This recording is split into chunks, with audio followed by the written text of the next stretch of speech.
If we pivot and talk a bit about Heretics, right, I'm going to have to go from the other side now, because this is a team I actually think they're almost like blue balls in me or fucking with me a little bit, because the first like week and a half or 2 weeks, I was like, actually, bro, this is sort of what I dreamed of with this team. Like, maybe this is going to be like the sleeper challenger to G2, which is what everyone wants. Of like, because also what you think to yourself is, if you think of the top side they have, bro, you get them guys into a final against G2, they're like the only players that would believe they could win, or would conceive it was possible, or could play mind games with Caps, or with Broken Blade, or with Mika. You know, they could do that in a way the others couldn't. And that was there, and it hasn't gone completely, but man, did that last week really sour me. I actually thought there was a world where they could have just 3-0'd that last week, and then it's like, fuck, now we're cooking. And then that week they just blew a bunch of games, and even ones where it's like they're winnable, but they just fuck it up. My biggest problem is this. Look, I'm never going to go as far as the others do, because I also have access to pro players, guys. Like, I can actually just go and ask the best mid laners, how is Perks laning in Vitality in 2022? And they'll just tell me, and spoiler, even when every fan goes, he's shit, some of the best laners in the world are telling me, like, actually his lane phase is underrated, or he's doing, you know, this matchup, he was playing out well, just, you know, they hinted at this point. Like, so it was never as bad as people thought, but I will say, this has been another semi-sus Perks split by the end. He had some nightmare games, and so the real problem at the moment is, I want the whole top side. At the moment, though, I'll tell you what, even though Jankos had like a couple of bad games, he's still fine. Wonder, I actually think, this is where, you know, narratives just become too permanent. Bros, what's going on? Like, it's like 2021 Wonder broke everyone's brain. You're all just trying to tell me, you actually act like Wonder has the Perks narrative of like, maybe he's sus and not as good. This guy was dynamite in Fnatic. He was even good when he came back last year and helped them go to the fucking Worlds. And I actually think if you watch now, he's one of the better players in this. He might be the best player in this team, mate. Flackhead's pretty good. Kaiser, obviously, still sus, but he even had those miracle games that weren't shit out of nowhere. The actual cool thing to me is the Wonder angle. Because I'll tell you one thing. You know that famous rule in League that goes, you don't chase a singed. There needs to be another rule. If you're playing Heretics, my rule literally for my players would be, we don't dive Wonder. What do you mean, Coach? What if No, what if, not if we're you know I love top lane carries, right? I have watched them all play. This is one of the most famous qualities of the best top lane carries. It's because they're carries, the other team goes, like it's solo queue, we better keep him down early. Yes, but that's also, like in the same way Adam knows every matchup. They've played that their whole life. Their whole life is people diving them. And mate, people every time, go to Reddit, every time Wonder does a crazy outplay under tower, 1v2, doesn't die and gets kills. Every time they'll explain, like when they're explaining away a sick like Zed player, like, it was all mistakes from the enemy. Well, why does it happen every time against this one guy? I'll tell you why. Because one, he is fucking goated at like those little shimmies and side steps that fuck you up when you think you're getting the auto attacking that you need extra. And then secondly, mate, he clearly, no joke, doesn't mind being dove. It's actually weird because most people panic. It's only the top laner that panics and makes it easy. He actually does sort of like, he knows, like, I might die now, so how do I fuck it up for them as much as possible? He's so good at it, mate. To this day, he's so good at it. He's so cracked at that one skill. Like, if our players' teams, I'll just bang the other lanes. I'll go for bot lane all the time, you know. Just leave this guy on his own. Because when you go in like that, the joke is, let's keep him down early, and then you've just given him, like, a free kill under tower when he's pushed in, like...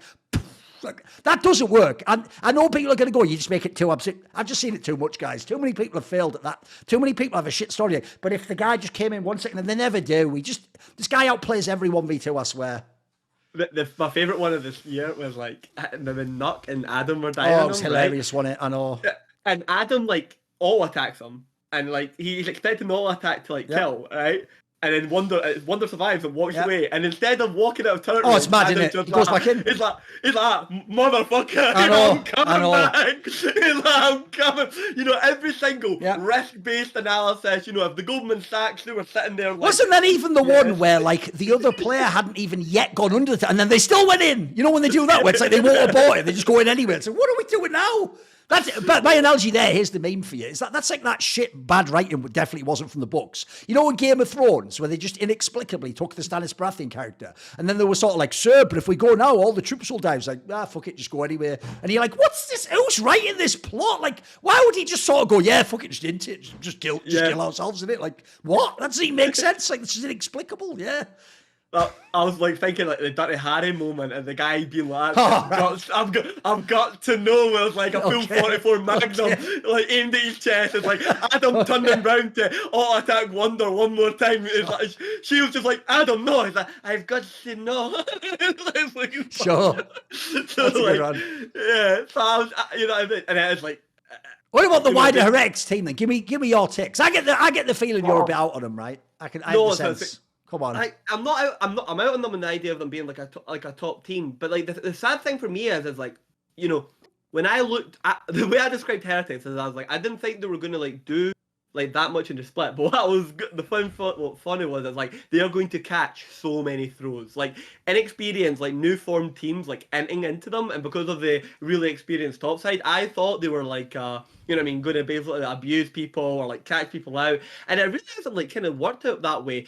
It's kind of just they've kind of just been like a team like a team that's prone to like early game leads on like specific champions with like decent understanding of like lane matchups, and then they would just have like a series of like key errors. Like for example in the BDS game, you know, Wonder gets a kill on Adam like top, Perks is doing fine into nuclear on I think it's a Tristana, and then you know I mean Perks inexplicably like fails like rocket jumps, they get like caught in the wombo combo by like BDS. It's like the most obvious stuff ever, and it's just like a series. Like the reason they lose to like Vitality is Karza goes tank Varus and like Gatling guns like everyone in the team.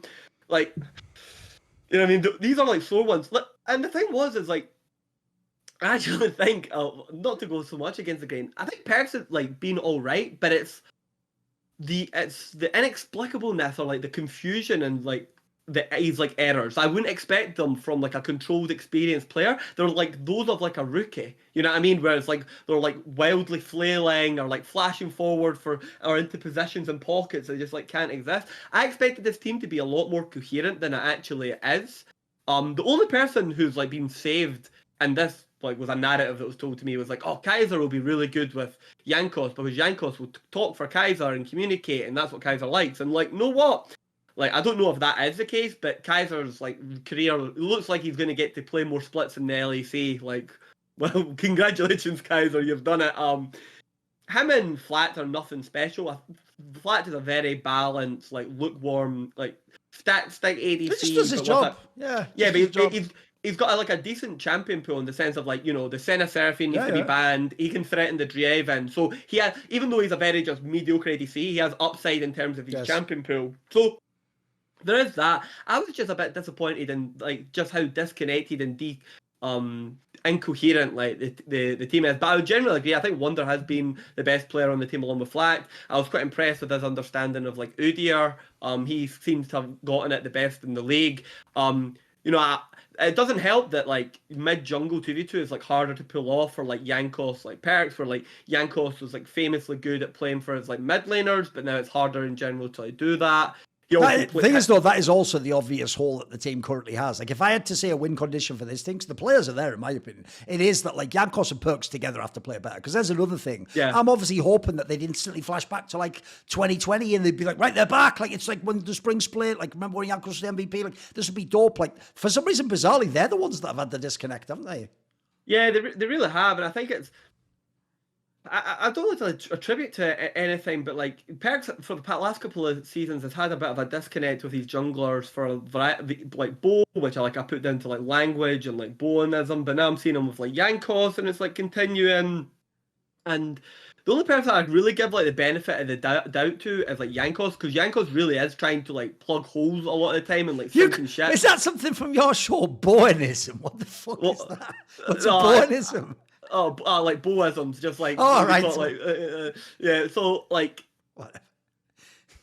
I just like I have a little bit of sympathy for him, but you know, at the end of the day, like some of the stuff in like games like not being as great, but I think in general like map play and like playing to his lanes has been like pretty good.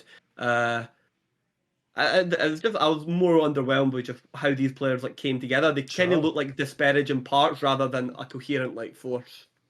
Thing is, though, that because they have this massive bank of experience, this is one of the teams I do think has a chance to glow up, though, in the playoffs. Yeah, That's why I'm kind of hyped still. See more cool, funny, interesting clips based on topics from my content? Well, subscribe to this channel then, or, be a pleb and don't.